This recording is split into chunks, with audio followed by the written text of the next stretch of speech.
Right, morning guys. Just gonna do my breakfast and just show you literally initially what I'm having. For the minute, macronutrients is I think it's 28 grams of carbs, 12 grams of fat, and I think it's around 25 to 30 grams of protein. Okay, I'm gonna show you now. Okay.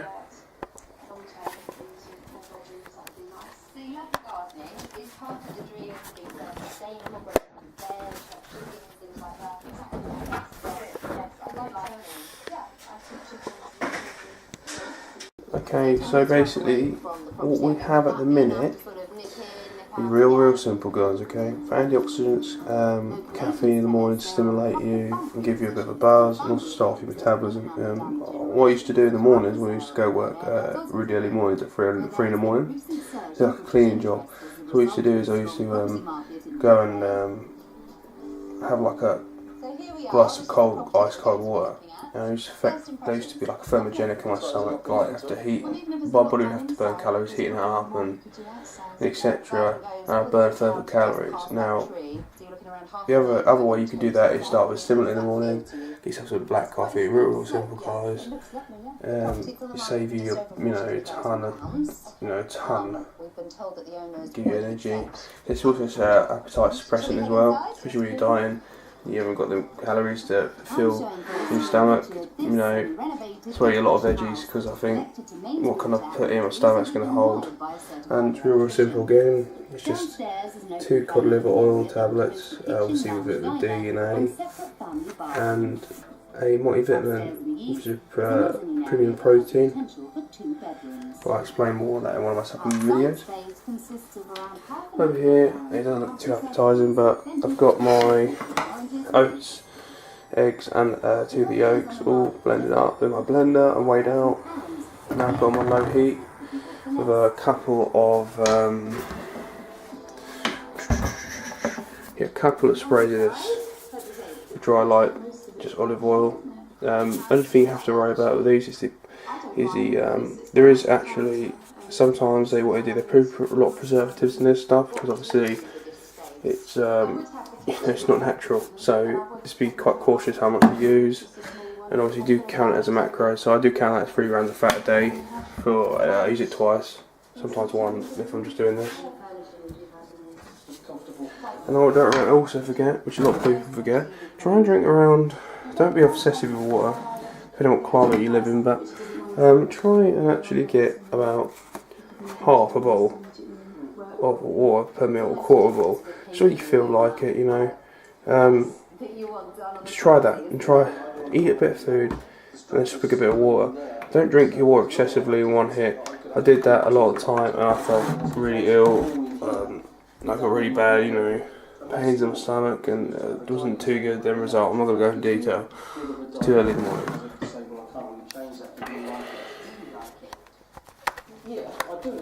So there we go, man. So a bit of I don't know, I'm depleted a bit more. It's really hard to say because I've only been depleted for a couple of days, but I'm weighing a bit lower. Everything's dialed in now, legs are looking better. I will do a postman update on Sunday with my mate. But till then, I'll see you later.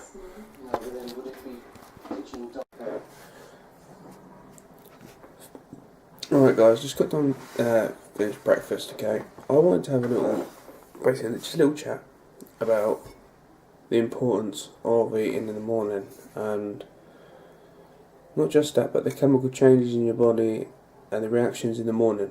Now, the reason why it's called breakfast, right? We'll start with very simple basics.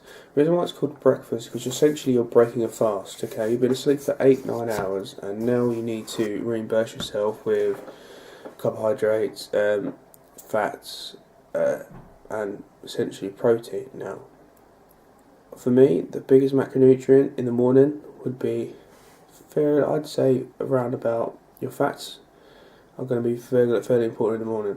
Now, dietary fat should be taken in the morning, not at night. I believe that in the morning it's more effective because in the morning you're going to be doing eating throughout the day, and essentially you're going to be doing strenuous activity, whether that's going to work, going to college, even stuff like trying to revise or doing something mentally. You need to have that edge to help you go through it. Dietary fat actually help you, and studies have been showing that if without it, you won't lose weight, even if you are on a deficit, cutting carbohydrates, etc. So that's the first thing you want to get out. So you take your cod liver oil. Now, I like to have two ways. I like to have an olive oil spray, so my omega-9 fats. Then I have the omega-3s with my fish oil. You can do omega-6s, but they aren't essential. You want dietary fats and natural fats in the morning. The second thing I like to do is other chemical combinations, reactions in your body when you wake up. It's quite complex. Now, if you're not familiar with glycemic carbs index, right, you need to research that. That's the first thing you research, especially if you're trying to cut and lose weight. Now, if you're like me and your rate insulin sensitivity is very high, and you find it difficultly challenging to lose weight, now this may be the result for you, and that's what I do. And as I said, I'm getting leaner and leaner as I go until I hit a refeed, and I'll explain that a bit later. But initially, what you're basically doing is you're eating. When you get up, you want to have a medium glycemic carb, right? For a normal cut. If you're competing anywhere from 5 to 6 weeks out, you go for a low glycemic carb, and I'll explain exactly how it works. Now, carbohydrates release insulin, right?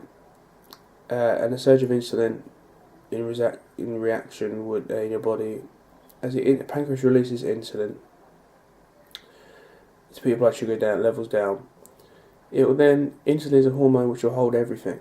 Now, when I was bulking, I used to go literally do like a 2-hour leg workout or something, and then go have donuts, because that insulin spike post workout was what I needed to build more muscle.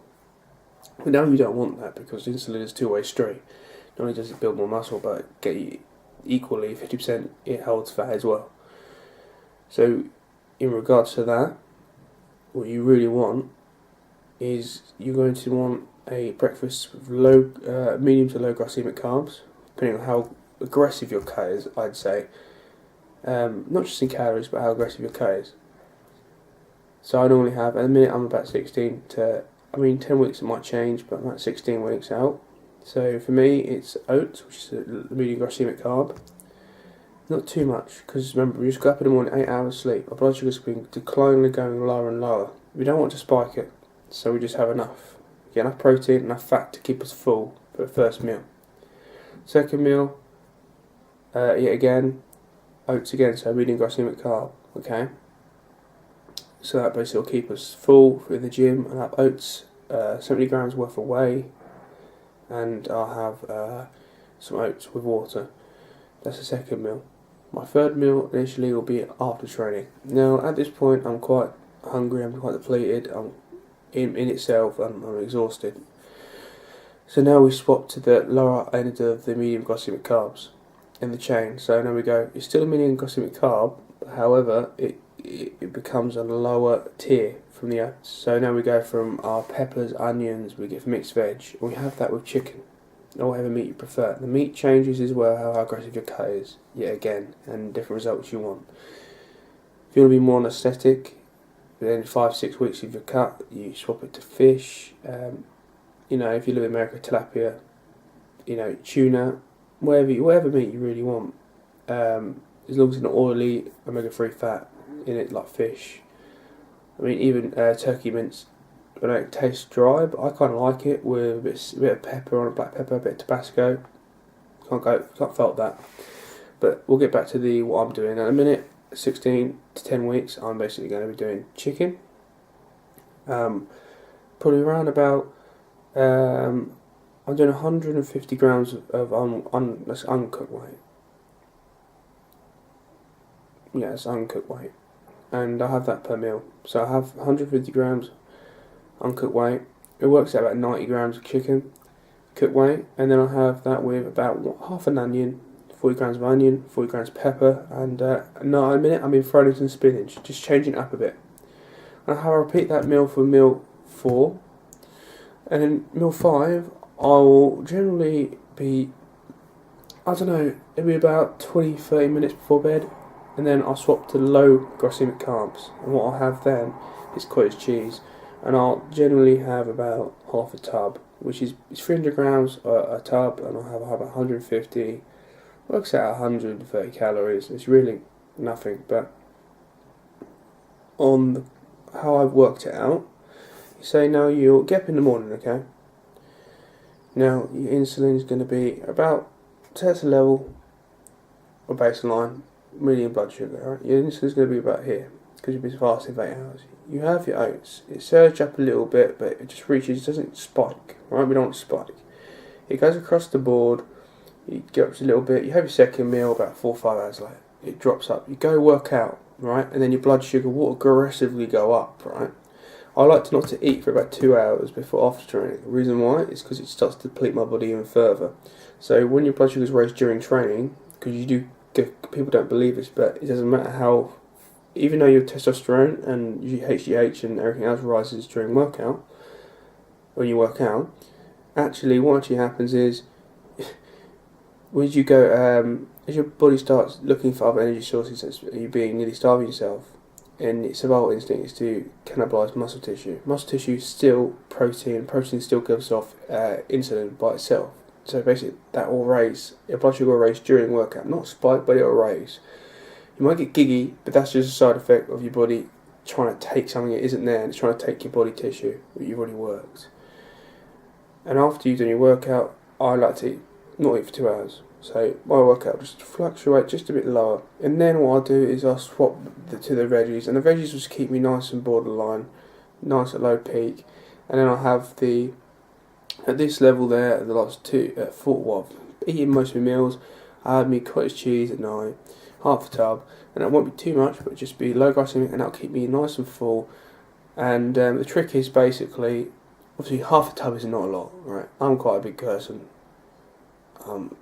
It's not a lot at all. So you have to drink your water, okay? And your water's going to be the biggest thing that's going to help you out with this. And coffee. I get 2 mugs of coffee in the morning, and then I generally will just have water. And no fancy supplements or nothing, just water and coffee. You only need to include supplements like L-carnitine or thermogenic, or any aggressive supplements like another thermogenic, like a fat burner. I recommend Steroid Matrix. That's what I used for my last cut. It works wonders.